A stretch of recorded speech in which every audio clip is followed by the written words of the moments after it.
There's this question that a lot of us have probably thought about, maybe quietly to ourselves. Can you be a really logical person and also a person of faith? It can feel like you're standing at a crossroads, right? But it's a path we can actually walk down together and explore. So, let's just dive right into that. A lot of the time, the world kind of makes it seem like you have to pick a side. It's either reason or it's belief. But is it really that black and white? Do you really have to give one up to have the other? Okay, so to really get to the bottom of this, let's start by unpacking a really common misconception. And that's the idea that belief is just a simple yes or no question, that it's totally black and white. We tend to see this whole thing in two extremes, right? On one side, you've got the staunch theist. They claim with absolute 100% certainty that God exists. And then on the complete other side, you have the staunch atheist, who claims with just as much certainty that God does not exist.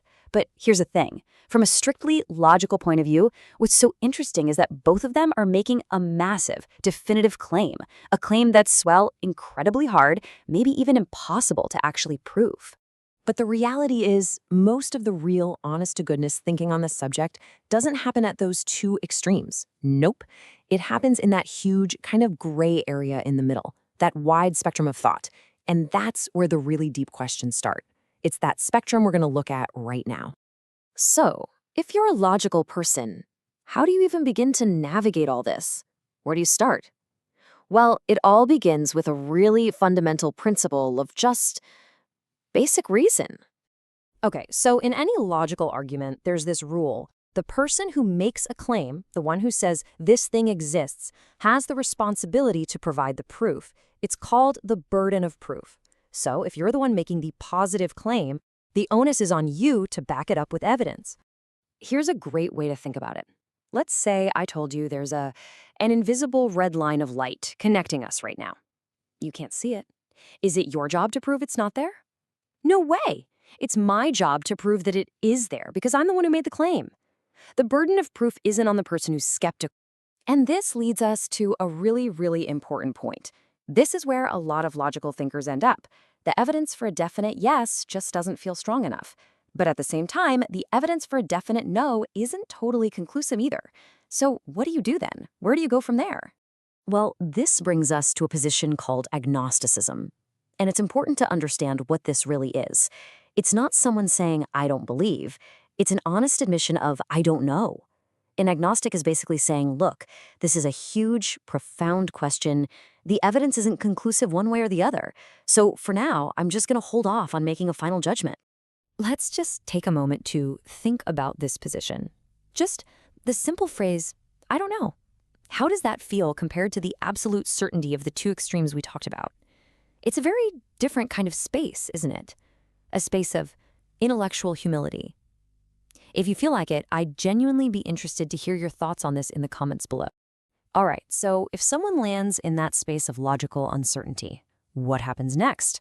I mean, how do you decide what to believe in your actual day-to-day life?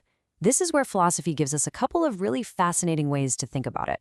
Okay, first up, there's something called Pascal's wager. It comes from the brilliant 17th century scientist Blaise Pascal. He basically said, look, since we can't be 100% sure, let's treat it like a bet and look at the possible outcomes. He broke it down like this. If God exists and you believe, you gain, well, everything, infinite gain. But if God exists and you don't believe, you face an infinite loss.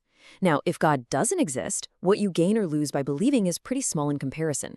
So Pascal's conclusion was that belief is simply the safer, more logical bet. Then, a bit later, the psychologist William James came along with a different angle. He called it the will to believe. His idea was that if the evidence is basically neutral, it doesn't point strongly either way, then we have every right to choose the belief that has a more positive, practical effect on our lives.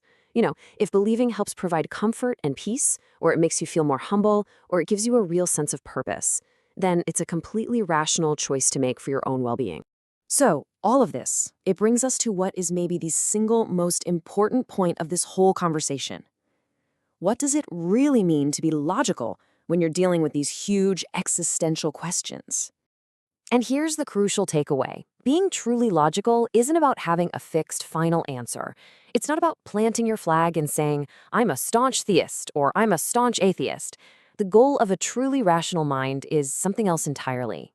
What it's really about is being open to the possibility that you might be wrong. That's it.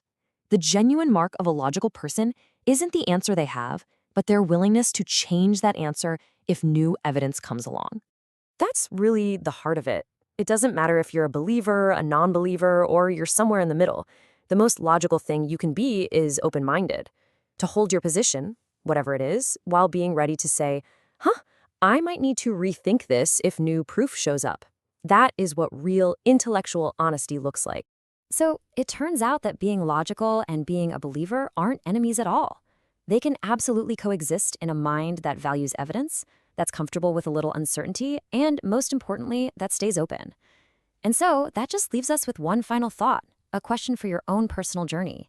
What's the next step in your thinking?